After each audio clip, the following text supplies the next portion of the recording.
రాష్ట్ర ఆహార పౌర సరఫరాల శాఖ మంత్రి నాదెండ్ల మనోహర్ ఆదేశాల మేరకు పట్టణంలోని పేదలు పొందిన నివేశన స్థలాలలో ఇళ్ల నిర్మాణ విషయంపై అధికారులు డేటాను సేకరిస్తున్నారు.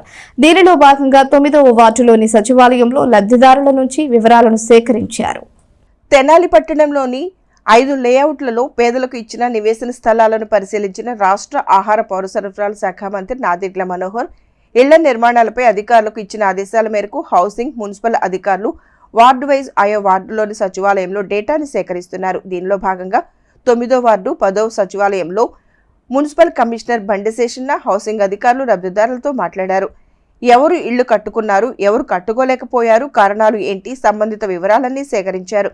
ఇళ్ల నిర్మాణం త్వరితగతిన పూర్తి జరిగేలా రాష్ట్ర మంత్రివర్యులు ఆదేశాలు ఇచ్చినట్లు కమిషనర్ బండి శేషన్న తెలియజేశారు. దీనిలో భాగంగానే వార్డుల్లో డేటాను తీసుకుంటున్నామని కమిషనర్ బండి శేషన్న తెలియజేశారు. ఈ కార్యక్రమంలో మున్సిపల్ ఇంజనీరింగ్ శాఖ అధికారులు, సచివాలయ సిబ్బంది పాల్గొన్నారు.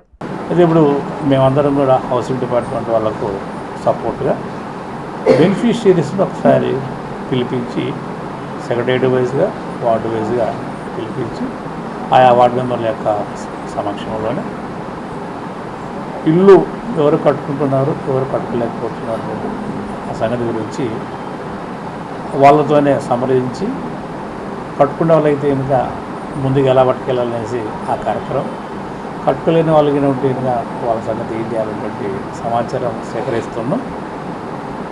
ఇదంతా కూడా సేకరించేసి కాంట్రాక్టర్లను పిలిపించి వర్క్ స్టార్ట్ చేసేటువంటి కార్యక్రమం చేపట్టాల్సి గౌరవ సివిల్ సప్లైస్ శాఖ మంత్రుల గారి ఆదేశాలకు అనుగుణంగా యొక్క వార్డు వైజ్ డేటా కలెక్షన్ అవుతుంది.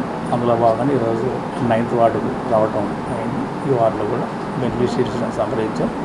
ఇలా ప్రతిరోజు 4 వార్డులు ఈ యొక్క హౌసింగ్ డిపార్ట్మెంట్ వాళ్ళు, సెక్రటరీలో ఉన్న స్టాఫ్ అందరూ కలిసి డేటా కలెక్షన్ చేసి అన్నీ కలిపి క్రోడీకరించి మళ్ళీ సార్ ముందు పెడతాం.